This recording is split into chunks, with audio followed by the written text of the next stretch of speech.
ఎవరి గొప్ప వారిది. అనగనగా ఓ ఊరు. ఊరి ప్రక్కన చిన్న ఏరు. ఏటి గట్టున చెట్టు, చెట్టు క్రింద పుట్ట.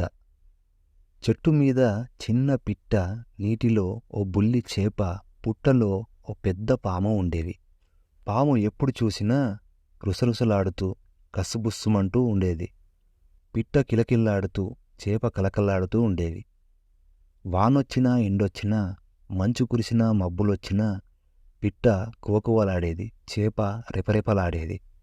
గాలి తెమ్మర వీస్తే చెట్టుమీద ఆకులు, ఏటిలోని అలలు గలగలలాడేవి. పాము పైకి చూస్తే పిట్ట రివ్వున గాల్లోకి ఎగిరి గిరికీలు కొట్టేది. ఆ కొమ్మ మించి ఇంకో కొమ్మ మీదికి గెంతేది. ఆ గుబురుకి ఈ గుబురుకి కబుర్లు చెబుతున్నట్లుగా గుసగుసలాడేది. పక్కకి చూస్తే చేపపిల్ల సర్రున నీళ్ళలోంచి గాల్లోకి ఎగిరి మళ్లీ మునకలు వేసేది. నీటిలోకి పైకి గింగిరాలు తిరిగేది. ఈ మూల నుండి ఆ మూలకి మెరుపులా ఈదేది. అదంతా చూసి పాముకు అసూయగా ఉండేది. ఓ రోజు ఎప్పట్లాగే పిట్ట ఆనందంగా పాడుతుంది, చేప సంతోషంగా ఈదుతుంది.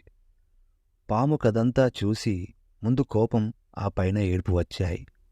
అవెందుకంత ఆనందంగా ఉన్నాయి, తానెందుకంత సంతోషంగా లేదు అన్న సంగతి దానికి అంతుపట్టడం లేదు. ఇంతలో అక్కడికి ఇద్దరు కుర్రాళ్ళొచ్చారు. ఒకడి చేతిలో ఉండేలుంది, మరొకడి చేతిలో గాలం ఉంది. అంతే, పిట్ట గాల్లోకి, చేప నీళ్ళలోకి తుర్రుమన్నాయి. పాము పుట్టలోంచి తల బయటకు పెట్టి బుస్సుమంది. ఆ కుర్రాళ్ళిద్దరూ భయంతో అక్కడి నుండి పరుగు తీశారు. చేపకి పిట్టకి తనని చూస్తే భయం, మనుషుల్ని చూసి భయం. అలాంటి మనుషులకి తనని చూసి భయం. గొప్పగా అనుకుంది పాము. అంతలోనే సందేహం. అయినా అవి సంతోషంగా ఉన్నాయి. తనెప్పుడూ అలా లేదు. ఎందుకని? ఎంత ఆలోచించినా పాముకి సందేహం తీరింది కాదు. ఇంతలో నాగుల చవితి పండగొచ్చింది. ఊళ్ళోని మహిళలంతా పూల సజ్జలు, పాలు పళ్ళు తీసుకొని పుట్ట దగ్గరికి చేరారు. పళ్ళు పప్పులు మరమరాలు పుట్టమీద, పాలు పుట్టలోనూ పోసి పూజలు చేశారు. పిట్టకి చేపకి భలే హుషారు వచ్చింది. గాలికొచ్చి నీళ్ళలో పడిన మరమరాలని తింటూ చేప, పప్పులేరుకుని తింటూ పిట్ట తెగ ఆనందించసాగాయి. పుట్టలోని పాముకి మీద పడుతున్న పాలతో లోపలంతా తడితడిగా అయ్యింది. చిరాగ్గా ఉంది. బయటకి వద్దామంటే బయట కోలాహలంగా ఉంది. చివరికి భరించలేక మెల్లగా బయటకొచ్చి చరాలున పొదల్లోకి పాకింది. ఇంతలో మనుషులు చూడనే చూశారు. కెవ్వుమంటూ వెనక్కి పరుగెత్తారు కొందరు. పొలాల్లో పనిచేసుకుంటున్న కొందరు రైతు కూలీలు కర్రలతో పరుగెత్తుకు వచ్చారు. ఎక్కడ పాము అంటూ కొట్టి చంపేందుకు సిద్ధపడ్డారు.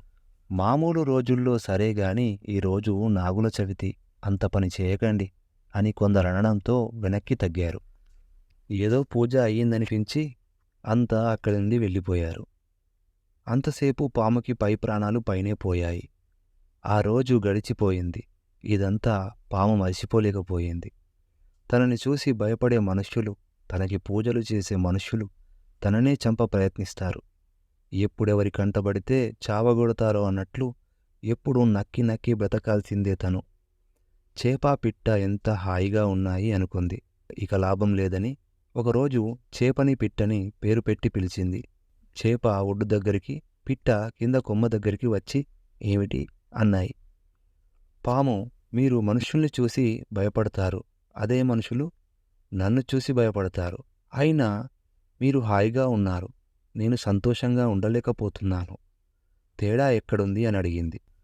దానికి పిట్ట రెక్కలల్లాల్చుతూ, నువ్వు కస్సుబుస్సుమంటూ ఉంటావు, చరచరా పాకుతావు, నీ చర్మం తలతలా మెరుస్తుంది. మనుషులు నీకు పూజలు చేస్తారు, నువ్వు మాత్రం వాళ్ళని భయపెడతావు. ఒక్కోసారి కాటు వేసి చంపుతావు. అదే గొప్పతనం అనుకుంటావు. అదే మేమైతే చేప నీటిలో ఈదుతుంది, నేను గాలిలో ఎగురుతాను. మా వలన ఎవరికీ హాని లేదు.